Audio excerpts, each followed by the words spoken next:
Hi all. I hope you liked it. We loved this project really, and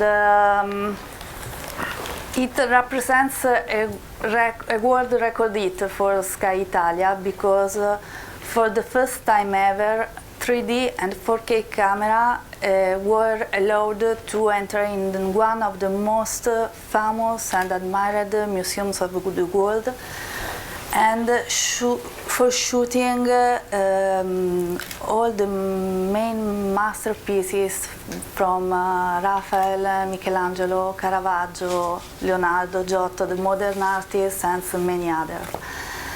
The documentary is 60 minutes and it's all 3D and 4K native, produced with Red Epic and using reality.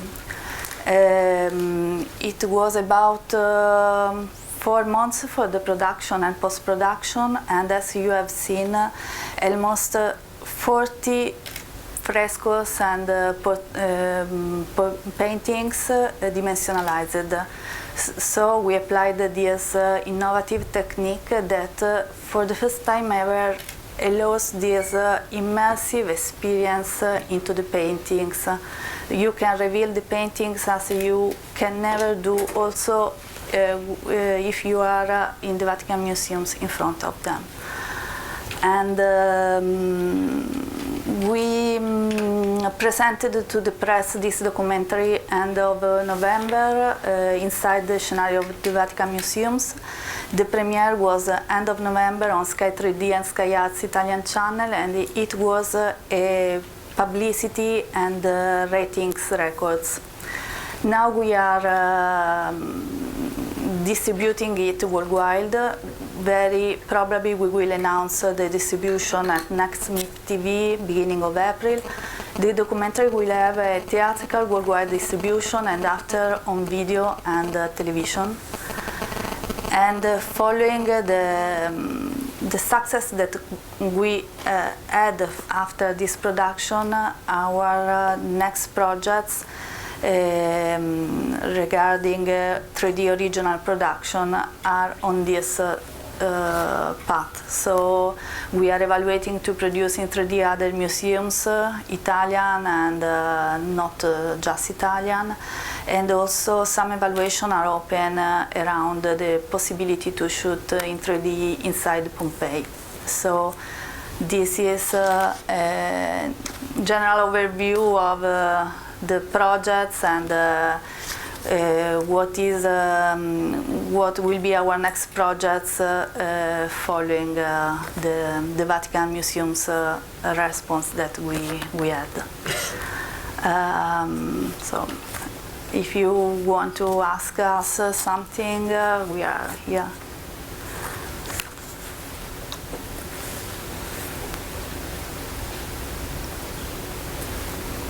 If you have no question, we can go lunch.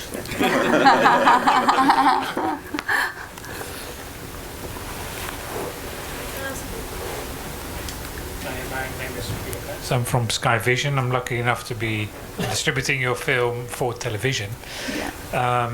My one question is, you say you shot in 3D and in 4K. Yeah. As far as our clients are concerned, 3D seems to be stagnating, and 4K, especially in Asia, is very much up and coming. Clearly, for you, I assume the main interest was to shoot in 3D because that's where you get, and I've been there and I have not, like you said, experienced the Sistine Chapel the way I've seen it here. But what is the difference in terms of your television audience? How many of the Sky Italia audiences were watching 3D? How many in 4K? Where do you see that discrepancy going? Okay, thank you for the question. We decide in Sky Italia at the moment we don't broadcast yet in 4K, but we had this unique opportunity to shoot inside the Vatican Museums, and so we decided to shoot it in 4K and 3D because it was a unique opportunity. We broadcasted the documentary in HD on Sky Arts and in 3D on Sky 3D. the audience was really huge, both in 3D than in HD, and also just for doing some example, many people writing us on the socials telling that they had watched the documentaries more than 10 times, or that kids asked for it. We don't have yet produced the 4K, post-produced the 4K release. We are starting the production of 4K release just now, and I don't know if somebody of you will be at MIP TV. We will present there the first 5 minutes of the 4K Vatican Museum version. Thank you. I think, yeah.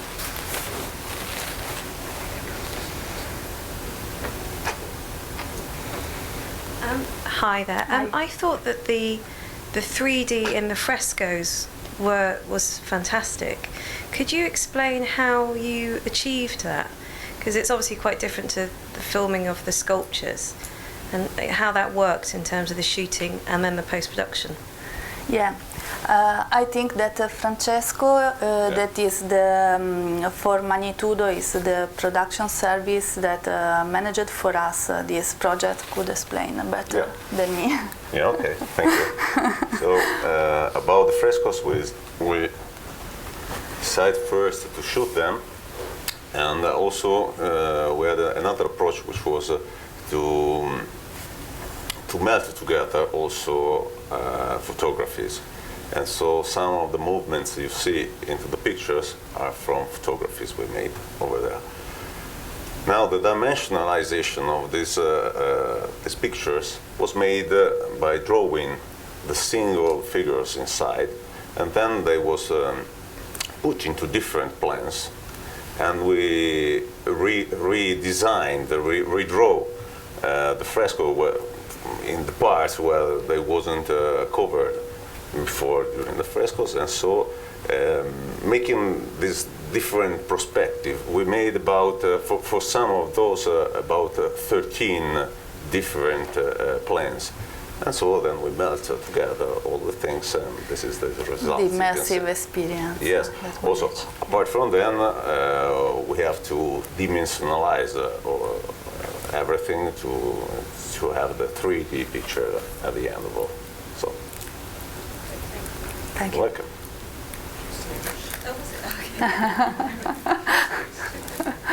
Can I ask you, how did you actually physically shoot them? Because they're so high up. How did you manage that in terms of when you filmed the frescoes on the ceiling? In the Sistine Chapel, yeah, you how did you do that? Yeah, we use two different stuff. So we use the cranes, and so a Sky King crane with a hot head, and also, of course, some dollies. So we have different movements for that. Then when you see the doors opening, we have people over the doors opening them, so we have this kind of movement. Then we go up to the Sistine Chapel. It is very difficult to shoot inside the Vatican Museums because they are open 24 hours a day, every day. And so in the backstage that we shooted, you can see all the people that the production tried to keep out. Stop. Yeah. And also there are continuous works for renovation and so on. So and also the permission time are very difficult and long. So it was really difficult, and we started to work on this project almost 1 year before to shoot it. Yeah. How long did it take to shoot? For an hour-long we documentary? stayed there almost 10 days, but night and day, without no interruption. And after we had 3 months of post-production, 3 months and a half. That's it. You can imagine all the tourist guide and so on, with people coming. You have to imagine that there are about 25,000 people a day inside the Vatican Museums. So you have to manage all these people, and it's not so easy, but we did.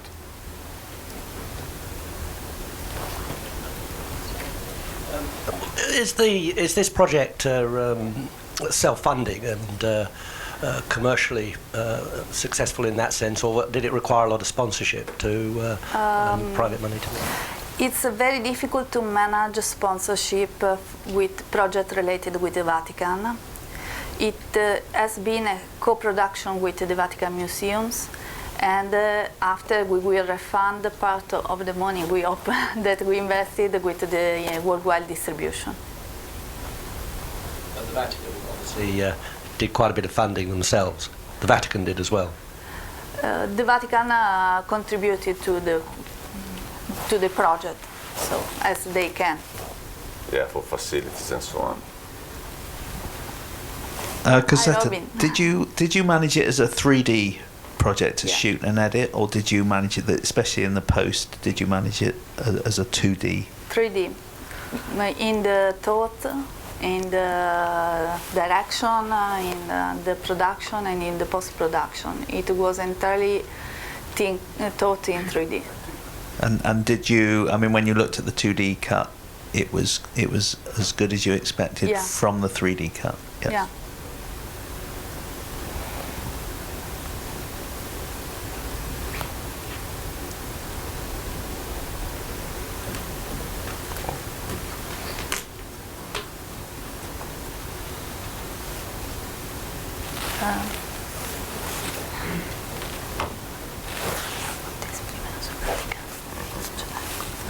Hello. Hello. We've had this before, haven't we? The sort of industry squealing about why you shouldn't shoot in high definition. And I want to commend you on your bravery for doing 3D 4K. Because, you know, when new delivery systems that have higher resolution come along, they'll, you know, the people who don't shoot in 3D 4K will be kicking themselves, rightly. That's a statement, it wasn't a question. Okay, so I was waiting for the question. You were very brave and you're doing the right thing. Thank you.